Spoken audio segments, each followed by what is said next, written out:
noite, meus irmãos. Sejam todos bem-vindos. Então, como sempre, fizemos uma prece antes de iniciar a nossa palestra.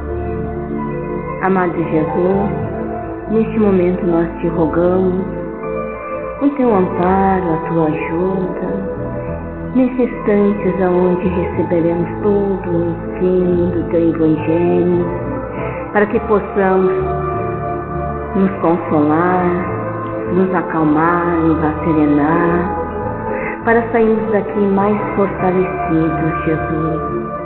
Nós pedimos pela nossa irmã Regina, que vai nos trazer todos os ensinamentos, que ela seja bem inspirada.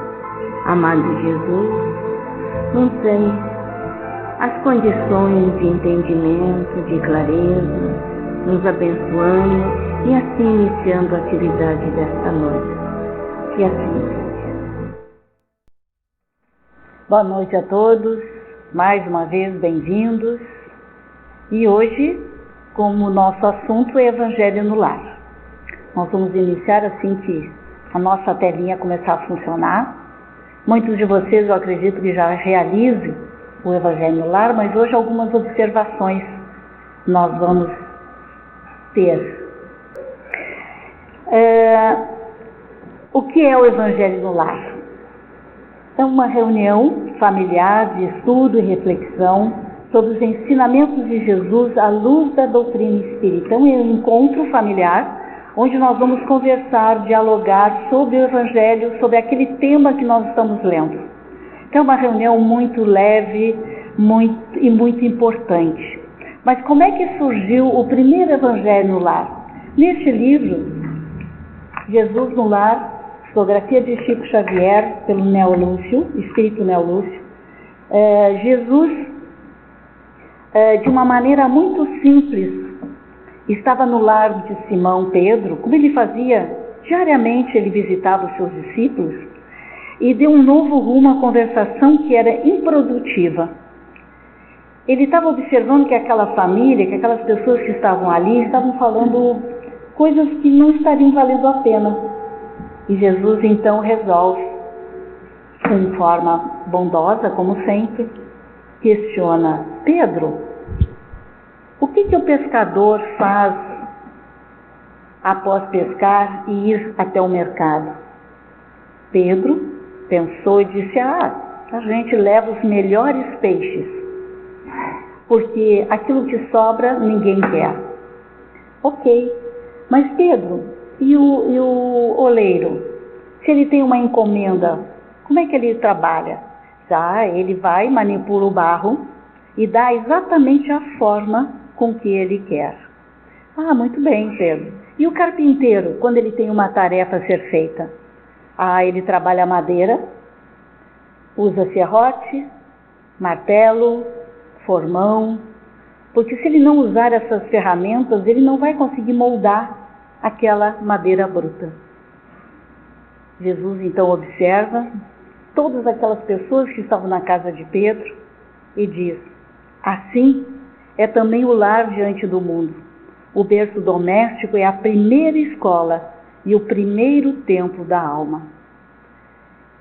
Pedro não sabia o que dizer e disse: Jesus, faça o que achar melhor. E Jesus então, convidando os familiares do apóstolo, a palestra edificante e a meditação elevada, abriu na terra o primeiro culto cristão do lar. E assim inicia então o Evangelho no Lar. Jesus trazendo aquilo que nós precisamos fazer no nosso dia, na nossa vida cotidiana, mudar os focos. Mas por que fazer o Evangelho no Lar? A gente muitas vezes faz e mas me disseram para fazer. O que acontece no Evangelho no Lar?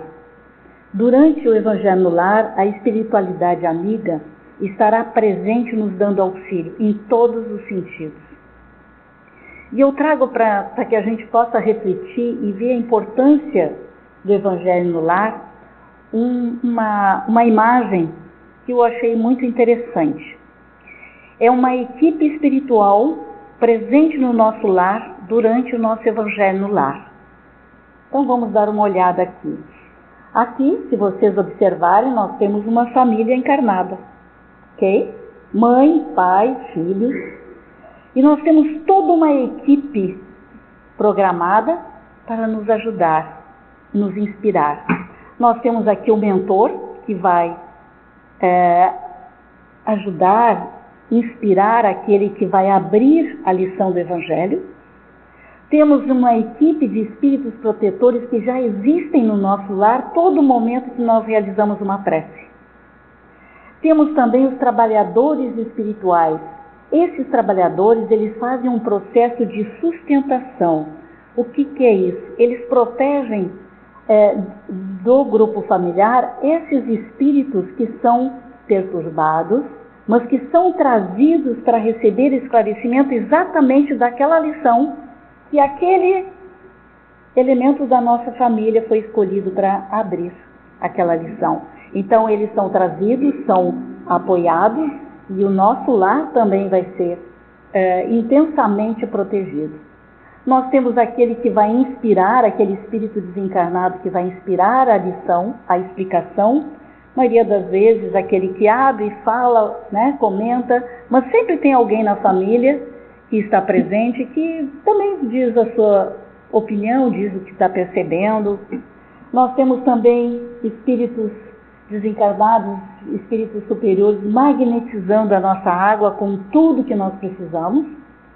E também nós vamos ter aqueles que estão sendo afastados do nosso convívio em função das vibrações do Evangelho no lar. Então vocês veem a importância e toda uma equipe que vai estar presente durante o Evangelho no lar. Quais são os benefícios? Bem, os benfeitores com a realização do Evangelho no lar criam uma cortina de proteção fluídica, protegendo todos que habitam no lar, evitando que a espiritualidade inferior entre no nosso lar. Nós sabemos que estamos continuamente sendo envolvidos por espíritos desencarnados. Vai depender muito da nossa sintonia, dos nossos pensamentos. Mas nós estamos no trabalho, estamos chegando em casa, estamos indo para a escola, para a universidade, estamos saindo de uma condução, de um transporte, estamos chegando em casa. A nossa casa está sendo protegida fluidicamente durante o Evangelho no lar e após. Então, no momento que eu tenho como hábito o Evangelho no lar, esse meu lar estará sendo protegido. Tem uma historinha que eu recebi pelo WhatsApp, né? A gente recebe muitas mensagens, mas é bem interessante, que diz assim, tinha uma casa e aí tinha alguns espíritos na frente da casa. E chega um e diz assim, é hoje que eu vou incomodar o Zé e toda a família dele. Aí um deles que estava ali perto disse, olha, eu acho que tu chegou atrasado. Como assim cheguei atrasado? Vamos lá, pessoal, vamos lá incomodar o Zé. Não, observa que a casa dele está totalmente iluminada. Nós não vamos conseguir penetrar, porque eles devem estar fazendo o Evangelho no lar. Então o Evangelho no lar também favorece a entrada de luzes espirituais, boas energias. No momento também que realizamos o Evangelho no lar, vamos exercitar o diálogo fraterno, harmonia, aprendizado. Esse é um momento de leitura para nós. É um momento que nós vamos conversar com aqueles que estão no nosso lar, ou até sozinhos. Porque muitas vezes a gente diz assim, quando chega aqui nas palestras, né, nas reflexões, meu filho está aqui, meu filho precisava ouvir. Não, mas eu acho que a minha colega lá de trabalho, meu chefe, é que tinha que estar assistindo essas coisas. Não, se eu estou aqui é porque eu preciso. Se o Evangelho no lar está ali, com aquela lição, é porque eu também preciso. Então, vamos observar que esse é um momento do diálogo. É um momento que a família vai estar reunida para conversar. Estudar o Evangelho é um hábito que acaba higienizando o ambiente por meio dos pensamentos e sentimentos elevados que brota no momento que se ora. Então, o estudo do Evangelho, a leitura dos livros da doutrina, nos elevam, faz com que o nosso foco saia daquele momento de dificuldades e a gente se conecte com a equipe espiritual, com Deus. Então essa é um dos grandes benefícios que a gente é possível e a gente consegue fazer. Fortalece os laços familiares. Naquele momento não estaremos sozinhos. Muitas vezes nós temos nos nossos lares, não sei no de vocês, mas no meu tem, aquelas dificuldades, aqueles relacionamentos um pouco mais difíceis, algumas coisas que a gente tem que dizer, algumas reclamações, mesas redondas, vamos conversar.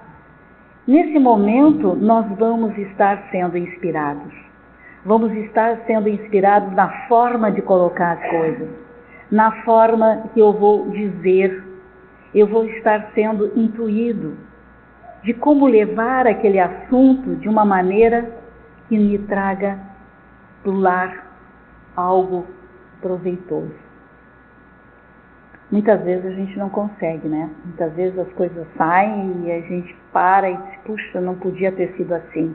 Vamos voltar, olha, não estava legal, vamos recomeçar, vamos conversar de novo, vamos pegar uma aguinha e vamos recomeçar.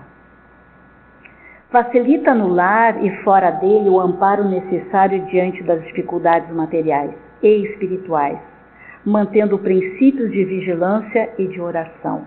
Algumas pessoas dizem assim, puxa, eu faço evangelho no lar e as coisas estão sempre dando errado.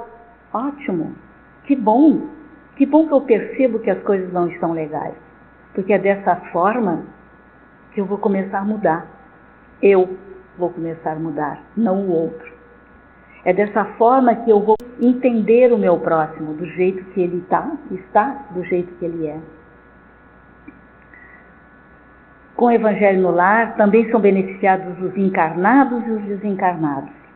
Importante fazer em voz alta. Muitas pessoas fazem o seu Evangelho sozinhos. Aí perguntam, puxa, mas por que eu tenho que falar em voz alta?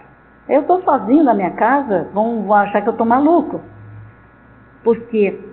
Porque nós vamos estar recebendo, como nós vimos anteriormente naquela imagem, alguns espíritos que estão necessitados, são sofredores. Estão ali para receber aquela lição que nós vamos ler. E eles muitas vezes não têm a técnica de ler os nossos pensamentos. Às vezes eu fico pensando que até é bom, né? Porque às vezes complica. Mas em voz alta, sim, eles conseguem receber toda aquela nossa leitura, a nossa explicação, os nossos comentários e a nossa prece. Então esse é o motivo, seja a gente fazendo sozinho ou não, vamos fazer em voz alta. Como realizar? Eu dividi em 2 momentos, muito simples, bem objetivos. O primeiro momento é aquilo que nós precisamos preparar, o nosso ambiente. E o outro, um roteiro. Em alguns evangelhos, segundo o Espiritismo, consta esse roteiro após o capítulo 28, que fala sobre as preces. Então, alguns têm. Eu estava olhando aqui, o nosso não tem, mas o meu da minha casa tem. Não sei porquê, mas eu acho que é um pouquinho mais antigo. Mas tem ali o roteiro do evangelho. Então, como realizar? Primeiro, devemos escolher um dia da semana e um horário previamente marcado. É importante que a gente decida assim, olha, esse é um dia que eu não tenho compromisso nenhum. Esse é um bom horário. Né? Tem pessoas que têm o hábito de acordar às 6 da manhã, 5 da manhã. Eu posso fazer? Com certeza.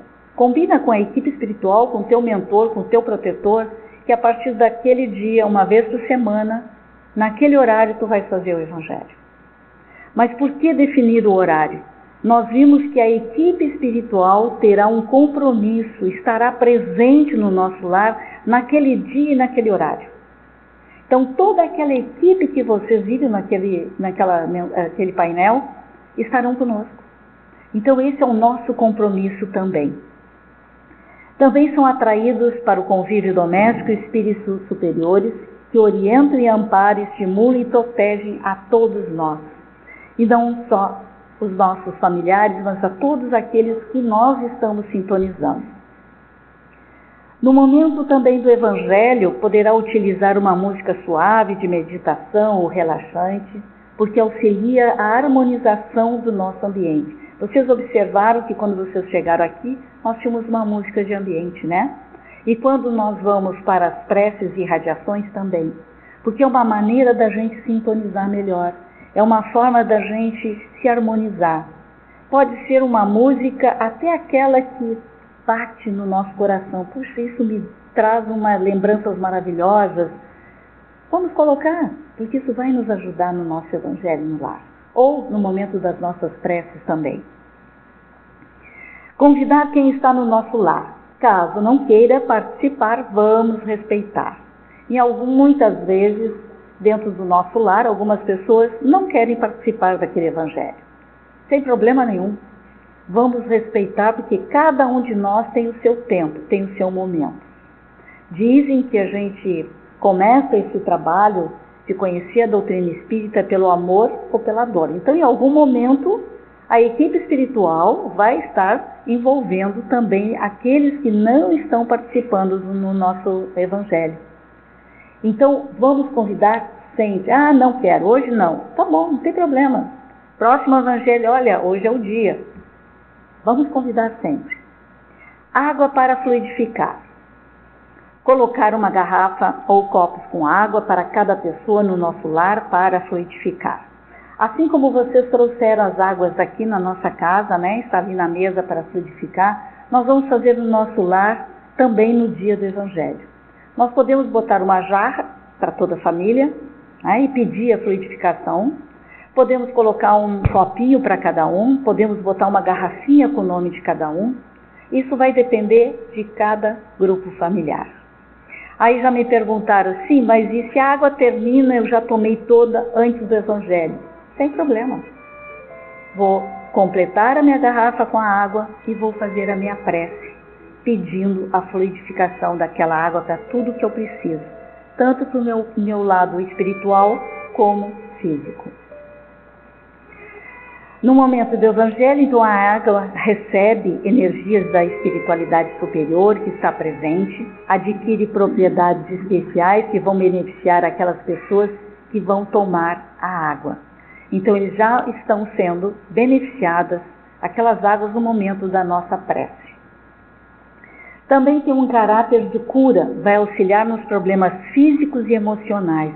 Lembram que aqueles que leram o livro Nosso Lar ou assistiram o filme, que André Luiz, quando está em tratamento, ele recebe aquela água exatamente como remédio. Mas também, o mundo espiritual também tem a água como alimento.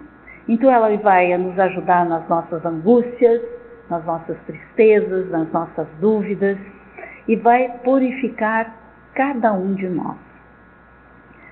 Então vamos para o nosso roteiro. Agora então eu preparei, né? Já sei como é que eu vou colocar a minha água e vamos para o nosso roteiro.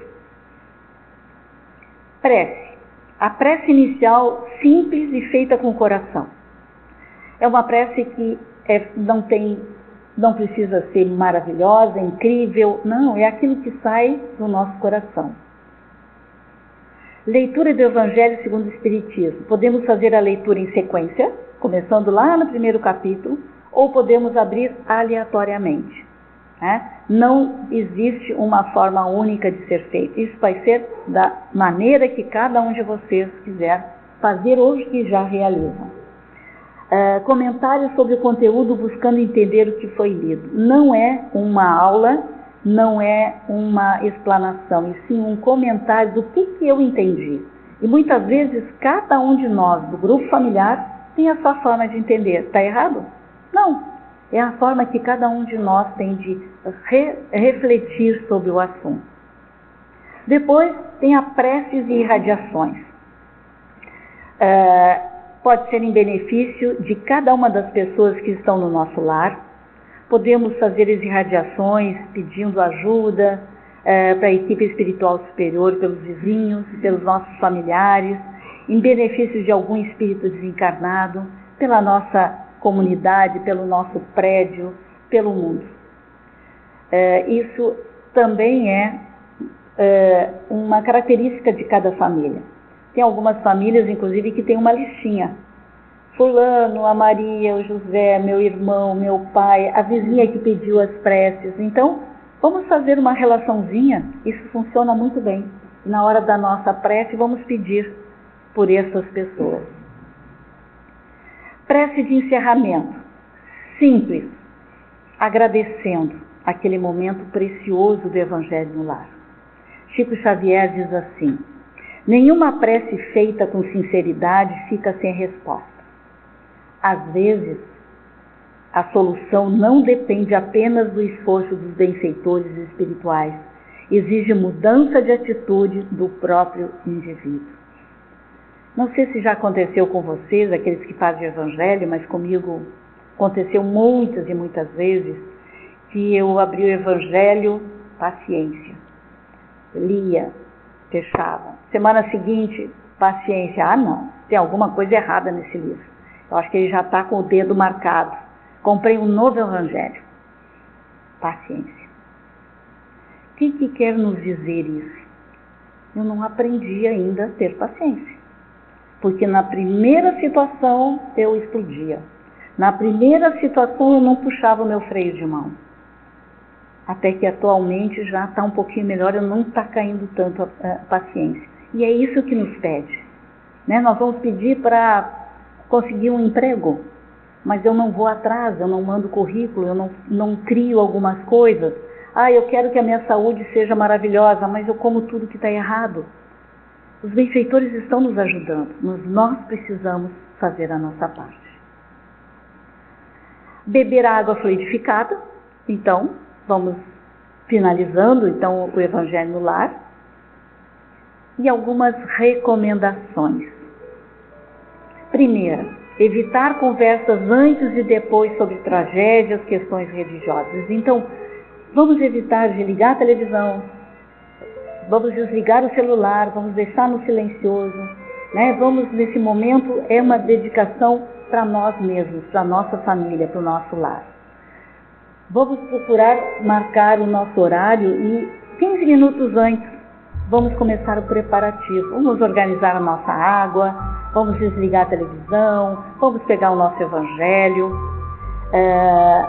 porque muitas vezes, não sei se já aconteceu com vocês, mas às vezes eu esqueço de botar para despertar o celular e eu me dou conta, puxa, mas eu acho que está na hora do Evangelho, bateu 10 minutos antes. Então, a equipe espiritual já está anunciando, está na hora. Manter um clima leve, não suspender o Evangelho caso se receba uma visita inesperada, devem ser convidadas. Se elas não quiserem, não tem problema, prepara um cafezinho, deixa para a visita e vai fazer o seu Evangelho. Se ocorrer uma viagem, podemos avisar a espiritualidade com antecedência e que vai realizar em outro dia, outro horário ou em outro local. Tempo. Não existe uma regra única, mas pode ser de 10 a 20 minutos. O nosso Evangelho aqui da casa vai nisso, entre 12, 15, 18, 20 minutos. Então o nosso Evangelho não deve ultrapassar nesse tempo. Caso tenha crianças, vamos incentivar que realizem a prece ou comentem para que se sintam participantes do Evangelho. Aí, mas eu tenho, meus filhos são muito pequenininhos, não param quietos. Não param. Pega umas folhinhas de desenho, pega as folhinhas, aquelas revistinhas de pintar, que tem Jesus, que tem Maria, tem ovelhinhas, coloca na mesa, dá uma canetinha, lápis de cor, com certeza eles vão participar. E muitas vezes nos surpreendem com alguns comentários sobre aquela lição que nós estamos lendo. Livros. Nós podemos usar Evangelho segundo o Espiritismo, também podemos usar junto Livro dos Espíritos, Jesus no Lar, Fonte Viva, Vinha de Luz, Verdade e Vida, Sinal Verde, Alvorada Cristã, Pão Nosso, Ceifa de Luz, e aí tem vários dentro da doutrina que são assuntos muito interessantes, mensagens muito importantes. Bom, a importância do Evangelho, eu já estou matando aqui meu horário, mas eu tenho 2 minutos a mais. A importância do Evangelho no Lar. Eu queria trazer para vocês uma colocação do Divaldo em uma de suas palestras. quando ele fala da importância do Evangelho no lar. Divaldo conta uma experiência de Chico Xavier que para ele tocou muito. Então, sempre que ele traz o Evangelho no lar, ele conta essa história. E ele diz que Chico Xavier, inicialmente ele estava iniciando, basicamente, muito jovem na mediunidade, em Pedro Leopoldo. E acontece um assassinato de um jovem, deixando uma mãe já viúva e bastante desesperada. Chico faz de tudo para ajudá-la, consolar, apoia, e os dias, os meses foram se passando. Até que, no momento, uma senhora muito benquista, desencarnada, pede que Chico vá até a casa dessa mãe para realizar o Evangelho no lar com ela. Chico prontamente, no dia seguinte, já sabia o horário do Evangelho no lar, vai até a casa dessa mãe, convida mais duas pessoas e diz para ela: hoje nós viemos aqui fazer o Evangelho no lar em atendimento, em homenagem ao teu filho e também para consolar o teu coração. Ela ficou maravilhada vendo Chico, e mais dois grandes amigos na casa dela. Iniciaram então os preparativos. Ela preparou a água, colocou as cadeiras, até que Chico pede que ela abra o Evangelho antes de fazer a prece, e o assunto é perdão, capítulo 10 do Evangelho. Batem à porta. Ela foi lá, abriu a porta, e era um homem mendigo, bastante sujo, na aparência de muito sofrimento, e ele diz: eu quero uma esmola, eu estou com muita fome. Ela disse: olha, tu me desculpa, mas nesse momento eu estou fazendo uma oração a Deus, mas se tu quiser entrar e fazer o Evangelho no lar com a gente, sem problema, depois eu lhe dou um prato de comida. Ele não sabia nada o que era isso, Ele queria mais, era comida, aceitou o convite e entrou.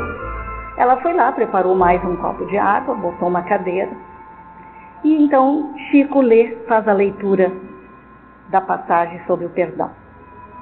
Comenta e entrega para ela a palavra e diz: quem sabe a senhora complemente. E ela então, com muitas lágrimas no rosto, e diz a Deus: eu agradeço, porque eu não sei porquê do meu sofrimento, por algum motivo existe. Mas hoje eu perdoo quem assassinou meu filho. Eu hoje confio que essa pessoa deve estar sofrendo muito, mas eu quero ele como se fosse um filho. Todos que estavam ali emocionados, Chico finaliza com a prece, pegam a água e ela levanta para preparar um prato de comida para aquele mendigo. E ele diz: minha senhora, a senhora é a mãe daquele jovem? Sim, daquele jovem que foi assassinado? Sim, eu sou a mãe dele. Ele se ajoelha aos pés daquela senhora e diz: eu sou assassino do seu filho. E eu precisava muito do seu perdão, porque só assim eu vou conseguir me reabilitar. Eu vou agora, depois que a senhora me der a comida, o prato de comida, eu vou até a delegacia e vou confessar o meu crime. Bastante difícil, Mas aconteceu, ele saiu da casa dessa mãe, se entregou à polícia.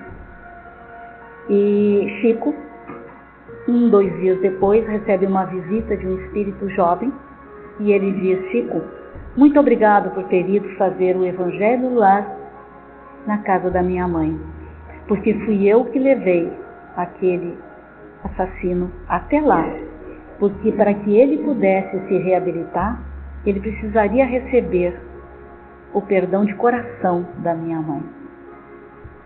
Então a gente observa que o Evangelho no lar é uma dádiva, é algo terapêutico, é algo que não ajuda só nós daquele lar, ajuda a todos que estiverem em nossos pensamentos, sejam eles encarnados e desencarnados. Então que possamos começar a ter o hábito, aqueles que ainda não possuem, do Evangelho do Lar. Muito obrigada e fiquemos em paz.